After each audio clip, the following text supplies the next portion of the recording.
Welcome back to the podcast. Roll the intro.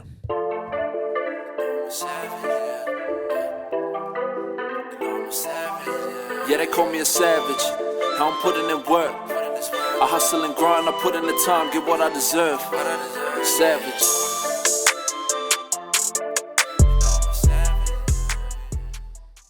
Had a few weeks off, back into Yeah, it. it's been good. What's been happening? No, just cruising, bro. Any updates? Kids came down. Old man and mum came down from Queensland as well. So for me, it's just been family time. Yep. That's why I've been a little bit quiet on the social scene, but still getting my shit done as always. What about you? Yeah, same. Just sort of getting back into things. We had a good run, fell off, but it's all about getting back on the horse, as I say, and just not falling off the cliff.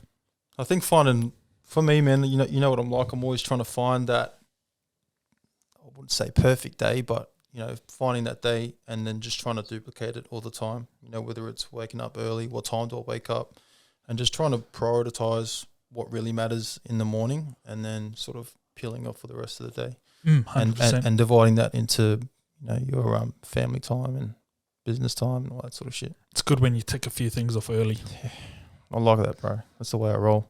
100%. So we're going to do a bit of different stuff. We're going to go like on the whole online fitness stuff. I did one episode, I think last year, on some insights on what I thought, how it's all going. So we're going to dive into that sort of part of things. Yeah, cool. We'll kick off with, so coming up with the idea for an online fitness business. Me? My journey. Yeah. Basically, what happened with footy? I did 3 knees. And then the time after footy was me trying to fix my shit. And then I sat down with you and you were already doing this game. And then you're like, bro, why don't you try and, help others?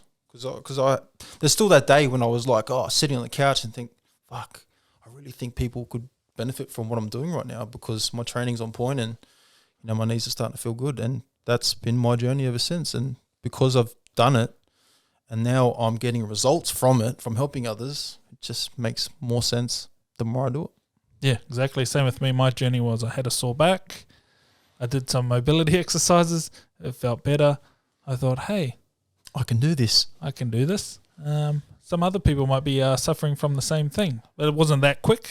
That's over 5 years. Yeah. And diving down on what works for different types of people and what exercises are the best. But it started from then, and it's sort of just been a gradual improvement of trying to build out, starting in person, moving to online, the little idiosyncrasies of the differences between training someone in person, training someone online, what's the differences and what's the sort of positives and negatives, some things you can't do online that you would do with in person, and then vice versa as well. I think that's the thing that was really scary for me because, I've always worked in a gym ever since footy, and even when you said to me, it was like very scary. I was like, Ches, why don't you jump in and try and do this? And I was like, oh man, I just don't know. I didn't know if I could be in front of a camera. I didn't know if I could share my journey and experiences because sometimes you still feel, because I still got that footy mentality, man. Like you're always trying to be good at what you do, the best. And I just didn't feel like I was up to par yet. And I always remember the day that you said to me, Ches, don't worry about things, just get it done. Do minimal first, which is MVP. Yep. Do the minimal first and then build from there. Yeah, when you, especially if being in front of a camera is very foreign, you can't expect it to be perfect. Yeah. So I've done the same exercises. I've done probably like 5 different versions to actually get it right. Yeah. And with social media content, bro, still horrible. And there's always ways to improve it. Yeah. Which is the key and which is what you learn through time. But compared to 12 months ago, yeah. Wait, do you remember we were down the footy park doing the things on the turf and you're just like, bro, that's horrible. So you always cringe at your videos that you used to do. But at the time, you're doing your best. Yeah. You just have to have a crack. Good on you, bro. Good on you, bro. You're just looking past like, I remember that young bloke. trying. Like, you're doing things wrong. Like, you might say, I even catch in my exercise videos when I say the wrong actual term Yeah. Like, it doesn't matter. Or 90% of people won't even pick up on it. You will. Yep. Your voice, getting used to your voice and like hearing it and looking at yourself and Yeah, I think that was the main thing, and because I'm not used to speaking about exercises in front of a camera, exercises face to face. I feel like I'm a lot better. I feel like I can like coach a lot better, but doing that for a camera is very different because there's a lot of eyes watching, whether it be just for your content for trainer eyes, which is the system that we use, or your content for online. And once again, like, I don't know, you still get that, what's that fucking imposter syndrome? yeah, I still 100%. get that all the time, bro. Yeah, and then you put it on social media and you open yourself to scrutiny from anyone in the world. Yeah, but you know what, bro? I always remember you saying this to me too, bro. You know what reverses those feelings? It's conviction. Yeah. You get results and you keep doing what you're doing, and the more that you do it, it compounds to the point that you just don't give a rat's ass. You just have so much proof that when someone says it's like, oh, that doesn't make sense. It doesn't make sense, bro. 1,000 other people telling me the opposite. So Yeah. that's cool. Yeah, mad. Next one. Next one. Biggest challenges in running an online fitness business. Ooh. So I think just all the pieces of the puzzle that makes a successful business. Like there's the online content. Yep. There's the programming. Yep. Say running ads. There's the fulfillment. There's admin. There's do you even know what you're doing? The numbers, working out the numbers, spreadsheeting. Like there's like 10 different businesses in one business. Mm. So it's just trying to get all those pieces of the puzzle all working in one to make a profitable business as well. What was your first 3 things? What was at the top of your list when you first started? Oh, I didn't even know, to be honest. I was just doing. Do first and then figure it out on the way. I've heard from Hermosi again. Yeah. So you're sort of, all those first customers that you sort of get online are just like your, it's nearly like practice for your program or your service that you're presenting, and they give you feedback on how good it is. Yeah, I like that. Which is very cool. And then you work on it. But it's tough. It is tough. You go through different waves, especially in the fitness industry. Winter now, people want to cancel. You can't get out of that seasonal type of business with it. It just happens before Christmas. It is what it is. It's just up and down, up and down. So 3 years of it, I'm used to it now. But I'm still adjusting. When you first go through it, you're like, oh no, like panic stations. Oh man, I suck. That's me right now, bro. I'm suck. What's wrong with me? What the fuck is going so on? Much like self-doubt comes over you. But I've been through it, 3 or 4 times down, and it still hits me. But it's just like you just get thicker skin, I think. And one thing I really did learn from you too, bro, like all the other things I learned, is control the things that you can. Yep. And what you, especially if you do an online fitness or you're in that game, the things that you can control is what you do too. Like, for me, it's been training. If I keep my training on par, my convictions on par, and then everything that happens around that is all comes off that, if that makes sense. So, yeah, control the things that you can, and keep building from there, especially during those times where momentum sort of feels like it's going away from you. Yeah, because there's so much things outside of your control as well in business. So like there's like the macro economy where interest rates are just getting going pumped. through the roof. What's the easiest thing to get rid of? The online program straight away. Oh no, look at my budget. Oh, you're spending this much, and that's gone. So Savage mobility's later, bro. Interest rates are going up, and that's putting strain on other people. So it's just all those things to deal with. But it's a good test, I find. Like if you can make it through those tough times, then Yeah, and you got to have during those times you got to have all the cylinders working two-way. You can't just have like one thing. Yeah. Okay, you're right. I just feel like when you're in those tough times, even this, I feel like you have to do twice the amount of work to get the same result as what we're doing probably last year in a business sense. Mm-hmm. So once you get over that, you're like, sweet. Yeah, I like it. It's like survival mode. Yeah, I reckon 100%. other PTs and are probably copying the same as well. Yeah. So don't worry. In the same boat. You're not alone. Next one. Next one. Sort of like the digital age revolutionizing the fitness industry. So before, 10 years ago, there was no such thing as Online. apps or social media. Yeah, bro. Maybe a bit longer, but it's now come into play where you can do these things, Yeah. which changes the game. Changes the game massively. I never knew that you could do something online, bro. Straight up. Like, I knew that you were doing it, but until you opened my, fucking peripherals, because I also had tunnel vision. Nah, you can only do this stuff in the gym. And then that happens, and then now you got to look at everything that's happening, as we speak. It's all different. Like, you go down to the Fitness Expo, there's all that different stuff that people are selling this day and age, especially when it comes to your equipment and shit. And then you've got, aligning ChatGPT with your fitness company. Yep. And then you've got, all these different things just to make the customer journey quicker, and then making it a lot smoother too for people. But fitness apps, bro, they're the one to go, I think. You sort of don't know what you don't know. Yeah. When you get that first sale, you're like, oh my God. What the fuck? Yeah, what's going on? I just, made a sale here. Whereas usually I have to do an hour PT session to earn that same amount. Yeah. I can still get the same result for the client, just in a different way. Yeah. And then it's just putting those pieces of the puzzle together where you're putting out your content, getting your leads and speaking to the people that may need that service. Just saying, hey, this is what I got. Why don't you try this out? This is my results that I've got. Technology, in my opinion, speeds up the process, makes it a little bit easier when it comes to all the back end stuff. But then it makes you realize that the time that you free up for yourself, you need to utilize somewhere else. And making sure the inputs are still equal across the board. Yep, 100%. Next one. Next one, differentiating your online fitness platform. Yeah, that's a tough one. What does that mean first, actually? I think just like, so you'd have your bodybuilding programs, your diet programs. Yeah. I think we've niched down enough that we are different already. So I do mobility, you do knee stuff. Yep.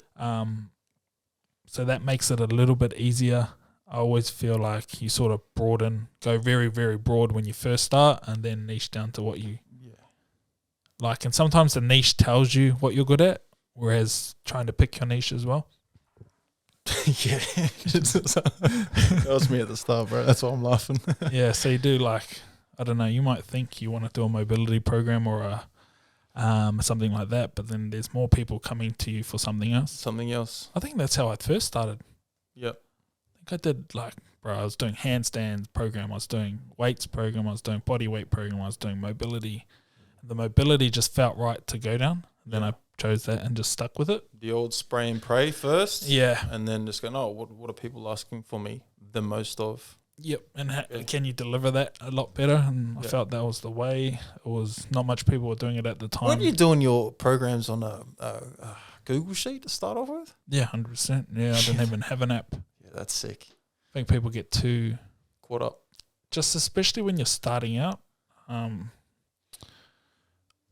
This is not financial advice, but I started very minimal with everything. So just a Google Doc, links to videos using my phone before setting up a company, getting an app and all that sort of stuff. I was just doing BSB account number, my bank account. And then there was a little thing there, and then I advanced to the app. Yeah, so that's cool. But this was after a couple of times trying online training. I couldn't get it. I had videos there that I'd done 2 years previous, or 1 or 2 years previous, that I had filmed, but I still hadn't. I'd failed those. Why did you choose Trainerize? To use that training platform, coaching platform.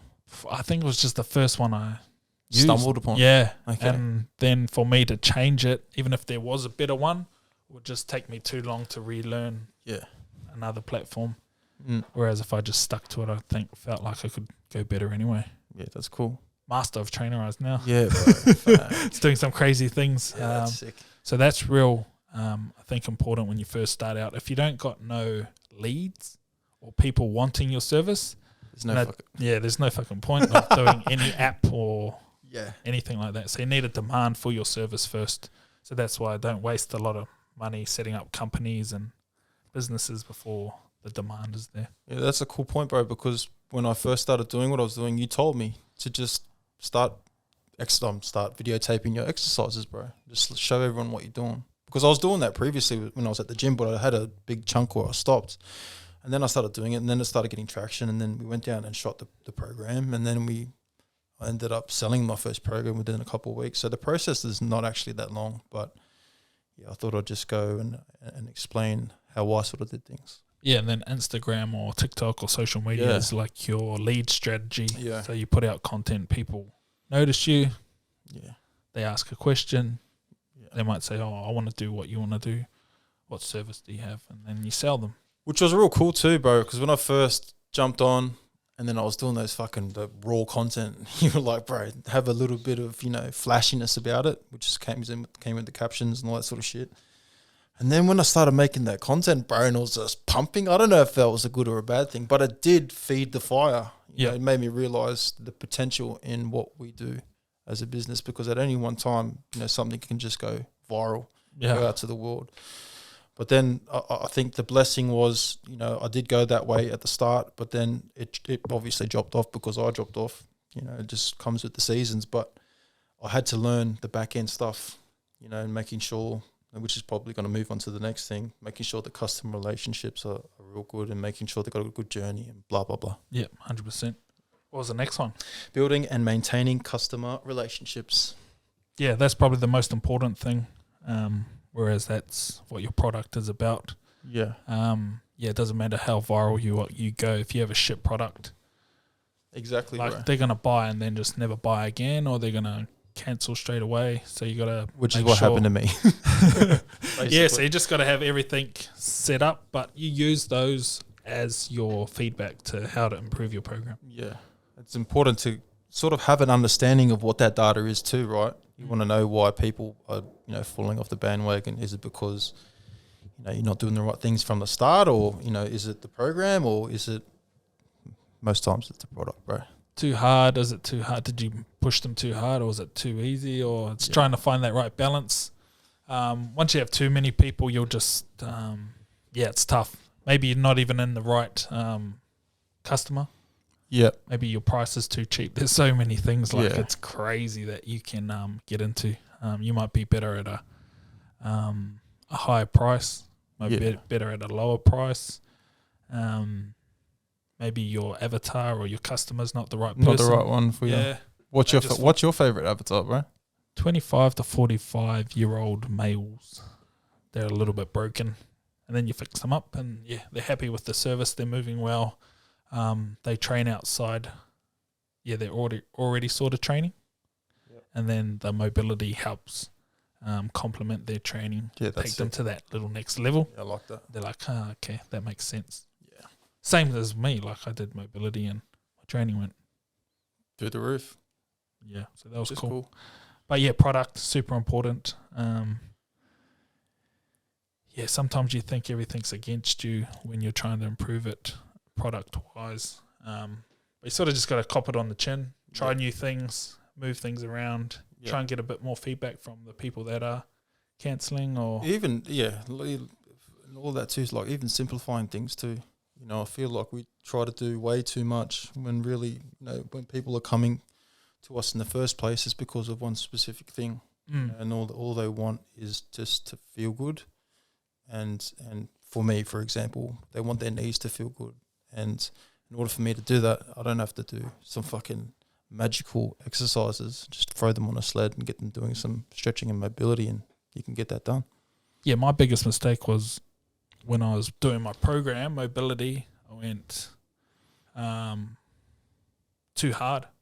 Advanced people too quick. Someone said to me, "Oh, this program's too easy," and I went, "Oh, really?"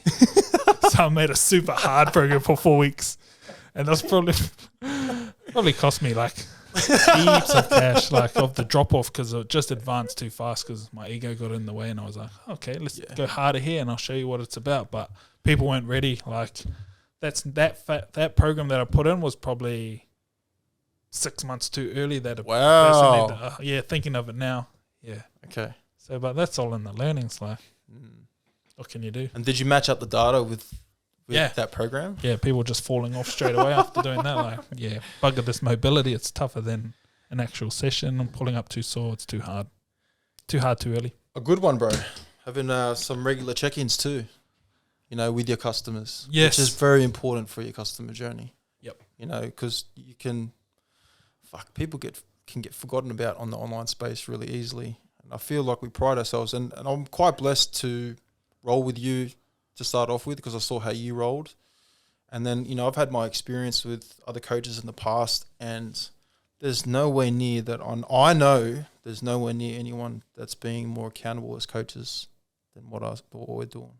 Yeah, customer journey is the most important thing, and it's can always be improved upon. Yeah. Compared to when I first started to now, it's like light years away. So had to hire a guy from the Philippines to even make it better, sick. Get into the software of Trainerize, because there was things that were just taking too much admin-y type things. So put them in there, made sure everything was working well, and just gave me a few more options That's sick. to improve that customer journey, so I can do drive the results better and make sure we're actually delivering on what we say. Yeah, beautiful. I like that. Done and dusted. Done Just and dusted. 21 minutes. Yeah, sick. Shop right. Thanks, brother. We'll do a part 2 anyway. Yeah, Matt. Sure.